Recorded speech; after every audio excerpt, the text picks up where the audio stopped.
Okay, so we're going to get started. Here's what I'd really like to do.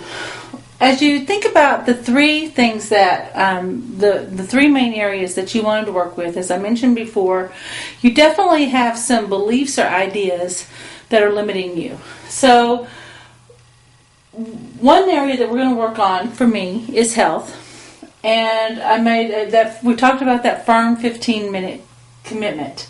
So I came up with my little plan of I'm going to do 15 minutes of walking or some other exercise, a firm 15 minutes, and I started my time commitment with today.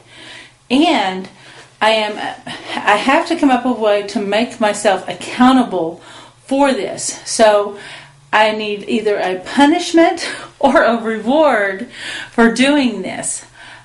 Maybe if I have a buddy, I need to know myself and know the truth that, hey, if I'm left to my own devices, I may actually slip back into just going later.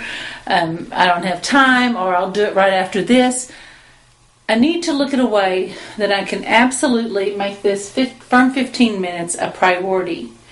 And I need to know what works for me. So what I need to do is there's something I really love to do every week. And I have my certain TV shows that I like to watch, and I TiVo them. And so what I like to do when I get off of work, when it's Sunday morning, I like to get in bed and I'll get my covers up and I'll watch, CBS Sunday morning. Sunday night is my Good Wife, and then during the week I got my good old Grey's Anatomy and all the little classes, all the little programs that I like. And so my strategy is going to be now that I'm not allowed to watch those programs until I have completed that 15 minutes for the day. Now, there are some days that I don't have that in place, but I actually have about 4 days a week, so that's a pretty good strategy, starting off that at least 4 times a week I know I'm going to do that. So there's another thing that I love to do, though, each and every day, that is probably one of the biggest motivations I had in getting to work for myself, and that was taking a nap. I believe it is my right. I should have been born in Spain, okay, because about 3:30, 4 o'clock in the afternoon, the crash is starting to happen, and I am ready for my nap.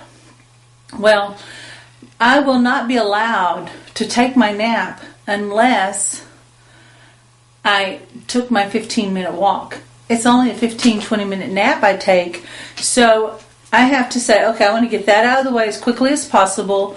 When could I do that? Would I do that before the nap? I don't think so, because then I'll be kind of up and I'll feel like I'll be losing something. I'll be eating spinach instead of chocolate. That won't be good, right? But when I come home from taking my granddaughter to school, I've got this period just before I really have to start work. I've got a good 45 minutes. What if when I took my granddaughter to school, when I got out of the car, instead of heading straight into the house, I did a quick walk around the block? Does that seem doable for me? Yes. Does that seem doable for me, even if I'm still wearing my pajamas under my coat? Yeah, it does.